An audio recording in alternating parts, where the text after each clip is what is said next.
Welcome in once again to the Murfreesboro Real Estate Report. We've got a very exciting report for you this week, but first of all, I need your help. Today is January 25th, and it happens to be my wife's birthday.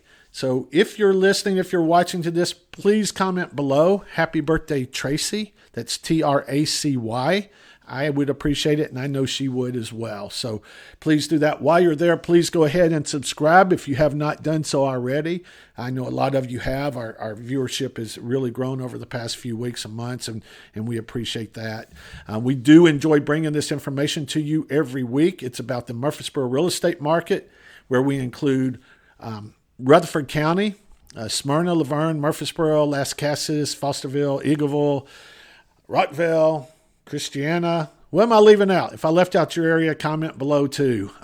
We'll try to include it next time. So, but no, I hope you're staying safe and warm on this icy day, because it definitely, we've had some winter weather here in the past couple of days. So, like I say, hopefully you're safe. Hopefully you have electricity. I know there's some around who do not, but all right, well, let's get on into the market snapshot here. Let's look at the Rutherford County market for this week.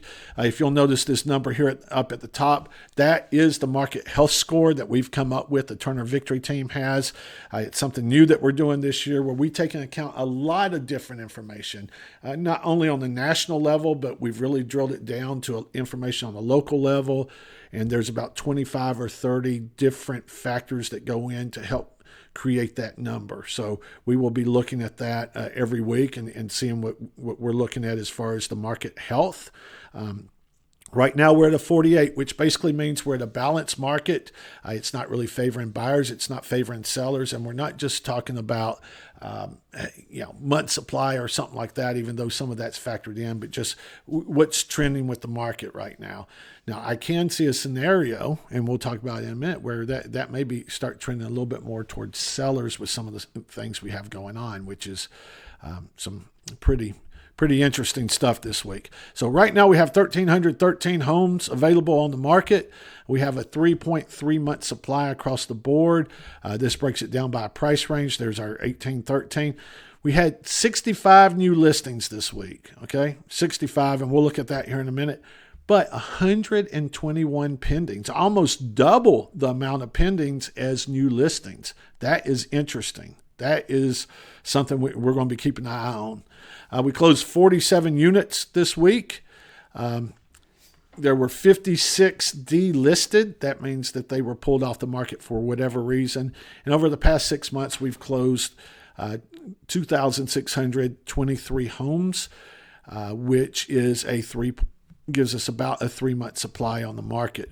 If you notice our color coded over here, whenever you're in the threes and below, we do consider that green. The market's moving. The under 300s, man. I know we don't have a lot there. There's only 84 active homes there now.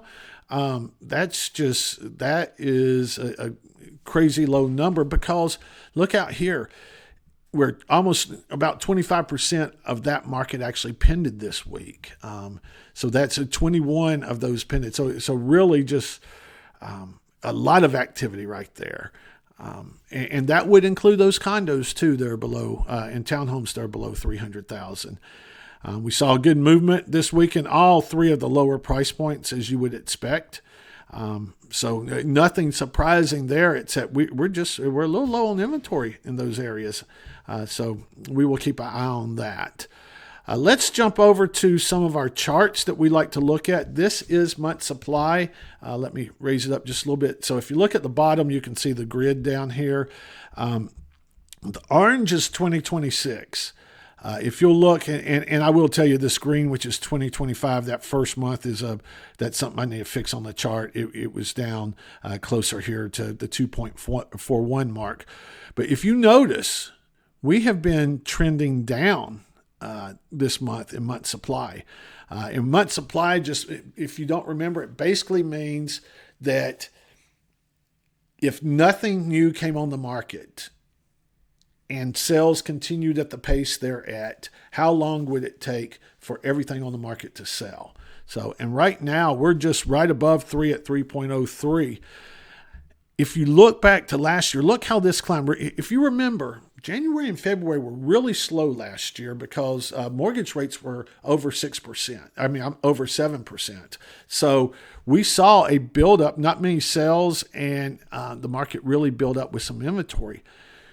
That's not happening right now. We're actually trending the other way. So that is something to keep eye on. I mean, we're only looking at 3 or 4 weeks, so it's not it's not anything we can bank on right now. But I mean, 4 weeks we're starting to, like I say, get in a trend there. Let's look at our new listings. This is something else that's very interesting. We were up. If you look at 2024 and 2025, that second week we were definitely higher. A lot of that had to do with some of the new construction that came on. But look at the past couple of weeks. We have not brought on that much new inventory.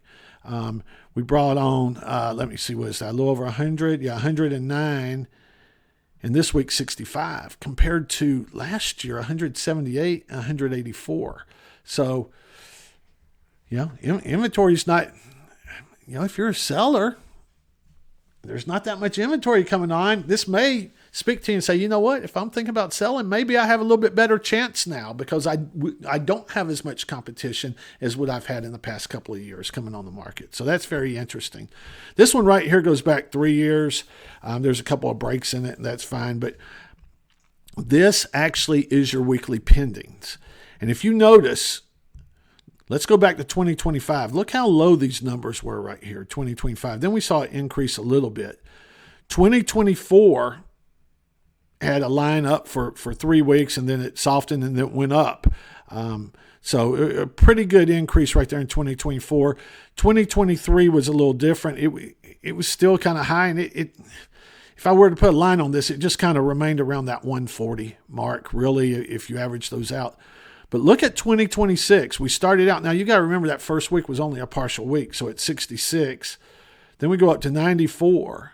We increase again to 109, and now 121. So 121 versus pendings versus 77 this time last year.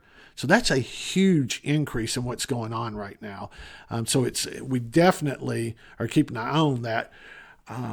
It does concern me if we don't see a little bit more inventory coming on the market that we may be really tight of inventory. So if you are a seller, you may want to think about this.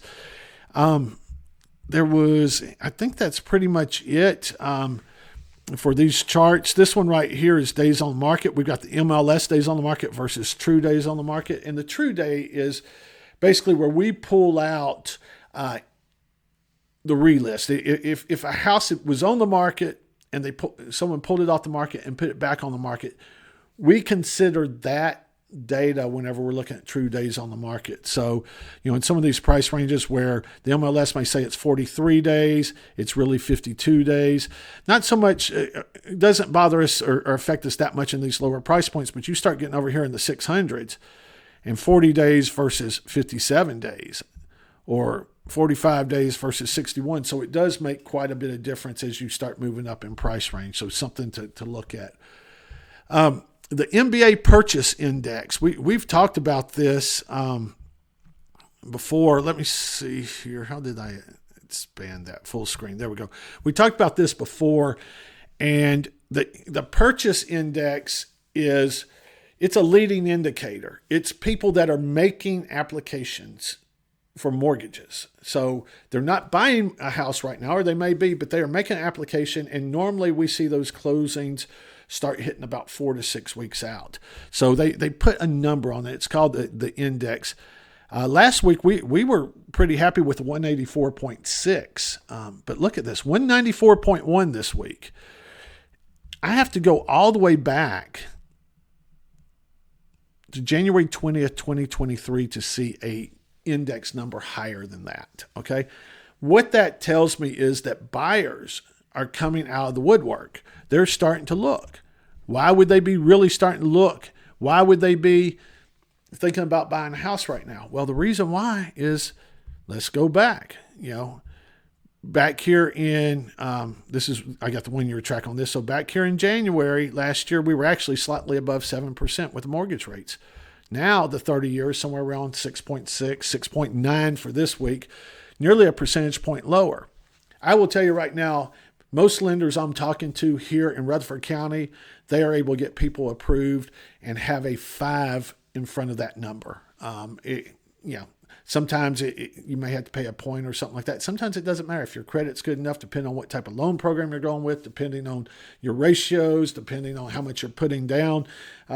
This 30-year we just use as an average, but it is very possible you could have a 5 in front of your number now. So that really comes into play a lot with what we see what's going on. One other thing I want to cover in this week's edition is Trump was overseas at a convention, Davos. Is that the way you say it? Davos. And one of the things he brought up, he was talking about the housing market, and this administration recognizes that there's an affordability issue, and they are trying to figure out what they can do with this affordability. How do we make homes more affordable? But one of the key things that came out of that is that he acknowledged that so many homeowners, so many average people, not millionaires, not billionaires, but your average blue-collar worker, your average senior citizen, your average person working towards retirement, they have a lot of equity in their home. And if they bring down house prices, that's going to hurt all the people who own homes right now, okay? Because they're not going to have that equity. And especially if you're reaching retirement age or something like that, and you're counting on that equity in your home to help fund retirement, it really can make it tough on you. So what I took from that is they are not looking to bring down house prices.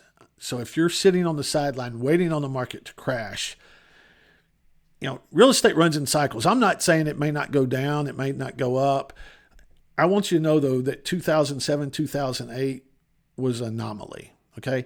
Some of us have a memory of that, and we think house prices are going back to that. It's really hard for me to see that. I've been saying that for a long time. We may see a little bit of relief for home buyers where you may see a 1 or 2, maybe a 3% reduction in prices in this area over the next, 6 months, a year, something like that.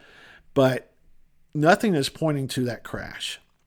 They are looking at ways to make things a little bit more affordable. They're trying to figure out how to get that mortgage rate down a little bit. They don't want it down too much, because if they do, then you have all these people come in to buy a house and they start fighting over the house. And once you start fighting over the house, what does that do? It raises the price up. So that's a problem as well. So you don't want this huge influx, but you want a steady influx of buyers coming into the market, because home ownership is the American dream. It's the way a lot of people build up for retirement, or they build their wealth. So I think all of us would love for homes to be more affordable, or someone to be able to get into a home more affordably.